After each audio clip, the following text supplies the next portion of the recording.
Hi ಸ್ನೇಹಿತರೆ, RK. Kembhavi YouTube ಚಾನಲ್ನ ವಿಶೇಷ ವಿಡಿಯೋ ನೋಡಲು ತಮಗೆ ಆತ್ಮೀಯ ಸ್ವಾಗತ. ಸ್ನೇಹಿತರೆ, ನಿಮಗೆ ಅನ್ನಭಾಗ್ಯ ಯೋಜನೆಯ ಏಪ್ರಿಲ್ ಮತ್ತು ಮೇ ತಿಂಗಳ ಹಣ ಜಮಾ ಆಗಿಲ್ಲ ಅಂತಂದ್ರೆ ಈಗ ಅನ್ನಭಾಗ್ಯ ಯೋಜನೆ ಕಡೆಯಿಂದ ಒಂದು ಭರ್ಜರಿ ಗುಡ್ ನ್ಯೂಸ್ ಬಂದಿದೆ. ಆ ಗುಡ್ ನ್ಯೂಸ್ ಏನು ಎಂಬುದರ ಬಗ್ಗೆ ಮಾಹಿತಿನ ಈ ಒಂದು ವಿಡಿಯೋದಲ್ಲಿ ನಾನು ನಿಮಗೆ ತಿಳಿಸ್ತಾ ಇದ್ದೀನಿ. ಸೊ ನಿಮಗೂ ಕೂಡ ಏಪ್ರಿಲ್ ಮತ್ತು ಮೇ ತಿಂಗಳ ಹಣ ಬಂದಿಲ್ಲಪ್ಪ ಅಂತಂದ್ರೆ ಕಂಪ್ಲೀಟ್ ಆಗಿ ಈ ವಿಡಿಯೋನ ನೋಡಿ ಮಾಹಿತಿನ ತಿಳ್ಕೊಡಿ. ಹಾಗೆ ಈ ಒಂದು ಮಾಹಿತಿ ನಿಮಗೆ ಇಷ್ಟ ಆಗಿದ್ರೆ ತಪ್ಪದೇ ವಿಡಿಯೋಗೆ ಲೈಕ್ ಮಾಡಿ. ಇದೇ ರೀತಿಯ ಮಾಹಿತಿಗಳನ್ನ ನೀವು ಪಡ್ಕೋಬೇಕಾಗಿತ್ತಪ್ಪ ಅಂತಂದ್ರೆ ನಮ್ಮ ಚಾನಲ್ನ ನೀವು ಸಬ್ಸ್ಕ್ರೈಬ್ ಮಾಡ್ಕೋಬಹುದು. ಕೆಳಗಡೆ ಒಂದು ಸಬ್ಸ್ಕ್ರೈಬ್ ಅಂತ ಬಟನ್ ಇದೆ, ಅದರ ಮೇಲೆ ಕ್ಲಿಕ್ ಮಾಡಿ. ಹಾಗೆ ಬೆಲ್ ಬಟನ್ ಕೂಡ ಓಪನ್ ಆಗುತ್ತೆ, ಅದರ ಮೇಲೆ ಕ್ಲಿಕ್ ಮಾಡಿ ಆಲ್ ಅಂತ ಆಪ್ಷನ್ ಅನ್ನ ಸೆಲೆಕ್ಟ್ ಮಾಡ್ಕೊಳ್ಳಿ ಫ್ರೆಂಡ್ಸ್. ಹೌದು ಫ್ರೆಂಡ್ಸ್, ಅನ್ನಭಾಗ್ಯ ಫಲಾನುಭವಿಗಳಿಗೆ ಒಂದು ಭರ್ಜರಿ ಗುಡ್ ನ್ಯೂಸ್ ಅಂತಾನೆ ಹೇಳ್ಬೋದು.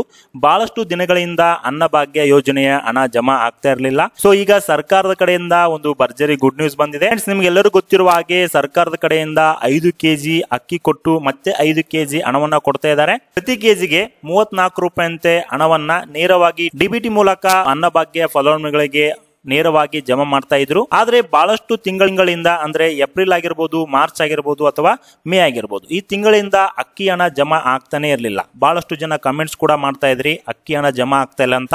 ಈಗ ಒಂದು ಭರ್ಜರಿ ಗುಡ್ ನ್ಯೂಸ್ ಬಂದಿದೆ ಫ್ರೆಂಡ್ಸ್. ಹೌದು ಫ್ರೆಂಡ್ಸ್, ನಿಮ್ಗೆಲ್ಲರೂ ಗೊತ್ತಿರುವ ಹಾಗೆ ಸರ್ಕಾರ ಕಡೆಯಿಂದ ಅನ್ನಭಾಗ್ಯ ಯೋಜನೆಯ ಅಕ್ಕಿ ಹಣವನ್ನ ಪ್ರತಿ ತಿಂಗಳು 10ನೇ ತಾರೀಕಿಂದ ಹಿಡ್ಕೊಂಡು 15 ಅಥವಾ 20ನೇ ತಾರೀಕೊಳಗಾಗಿ ಜಮಾ ಮಾಡ್ತಾ ಇದ್ರು. ಆದ್ರೆ ಈಗ ಸ್ವಲ್ಪ ಲೇಟ್ ಆಗಿ ಈ ತಿಂಗಳು ಮೇ 25ರಿಂದ ಹಣವನ್ನ ಜಮಾ ಮಾಡ್ತಿದ್ದಾರೆ. ಹೌದು ಸ್ನೇಹಿತರೆ, ಅನ್ನಭಾಗ್ಯ ಫಲಾನುಭವಿಗಳಿಗೆ ಒಂದು ಭರ್ಜರಿ ಗುಡ್ ನ್ಯೂಸ್. ಏಪ್ರಿಲ್ ಅಥವಾ ಮೇ ತಿಂಗಳ ಹಣ ಮೇ 25ರಲ್ಲಿ ಜಮಾ ಆಗಿದೆ ಅಂತಾನೆ ಹೇಳ್ಬೋದು. ಸೊ ಒಮ್ಮೆ ನಿಮ್ಮ ಬ್ಯಾಂಕ್ ಬ್ಯಾಲೆನ್ಸ್ ಅನ್ನು ಚೆಕ್ ಮಾಡ್ಕೊಳ್ಳಿ. ಅನ್ನಭಾಗ್ಯ ಯೋಜನೆಯ ಹಣ ಜಮಾ ಆಗಿದೆ ಫ್ರೆಂಡ್ಸ್. ಯಾರಿಗೆಲ್ಲ ಜಮಾ ಆಗಿದೆ ಅವರು ಕಮೆಂಟ್ಸ್ ಕೂಡ ಮಾಡಬಹುದು. ಹಾಗೆ ಇನ್ನು ಯಾರಿಗೆಲ್ಲ ಜಮಾ ಆಗಿಲ್ಲ ಅವರಿಗೆ ಸೋಮವಾರದಿಂದ ಕೂಡ ಜಮಾ ಆಗಬಹುದು. ಸೊ ಇದುವೇ ಇವತ್ತಿನ ಈ ಒಂದು ಅಪ್ಡೇಟ್ ಇತ್ತು ಫ್ರೆಂಡ್ಸ್. ಈ ಒಂದು ಮಾಹಿತಿ ನಿಮಗೆ ಇಷ್ಟ ಆಗಿದ್ರೆ ಲೈಕ್ ಮಾಡಿ, ಹಾಗೆ ಎಲ್ಲರಿಗೂ ಶೇರ್ ಮಾಡಿ. Thank you.